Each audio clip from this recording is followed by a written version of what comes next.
Every year in Europe, millions of products that could still be repaired become waste. And yet, in the most cases, very little will be needed to make them last longer.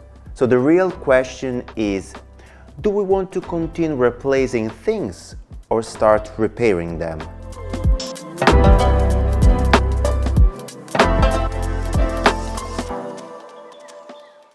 Throughout this training course, we have seen that the right to repair is not just a legal rule, it is a cultural change.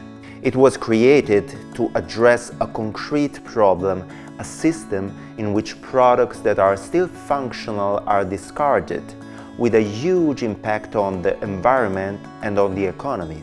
We also have seen that today there is a strong demand for repair.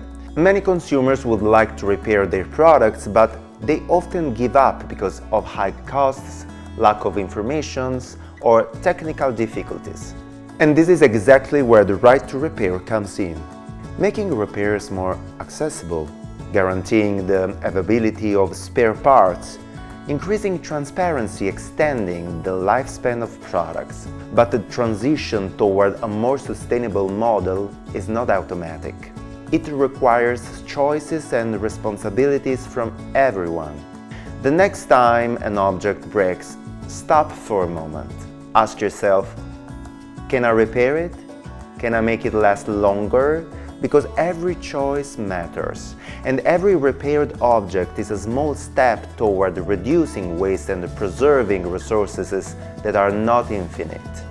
To make the right to repair truly effective, concrete actions and behaviors are needed.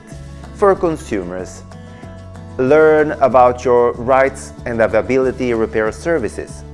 Prefer products that are repairable, durable and upgradable. Consider repair before replacement. Support local initiatives such as workshops and repair cafes. Purchasing choices have a direct impact on the environment and can help guide the market toward more sustainable solutions. For companies, design products that are easier to repair throughout ecodesign. Guarantee access to spare parts and repair manuals. Invest in training and technical skills. Promote circular business models and long-lasting products. Product design is fundamental. It determines how easily an object can be repaired, reused or recycled. For public institutions, make repairs economically accessible, promote incentives and public policies, support local repair networks, encourage information and public awareness. Public policies are essential to create a system in which repair becomes the simplest and the most convenient option. Despite the progress already made, several important challenges still remain.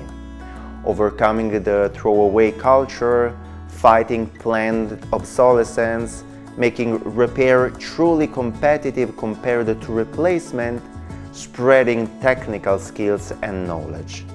But the opportunities are just as significant.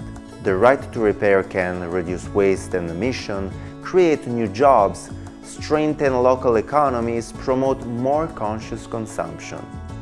The right to repair is not only about objects, it is about the way we choose to live. A more sustainable economy is built throughout everyday choices. Repairing, reusing, and extending the life of products means giving more value to resources and less space to waste. The future is not made of disposable products, it is made of products that last, and of people who choose to make them last.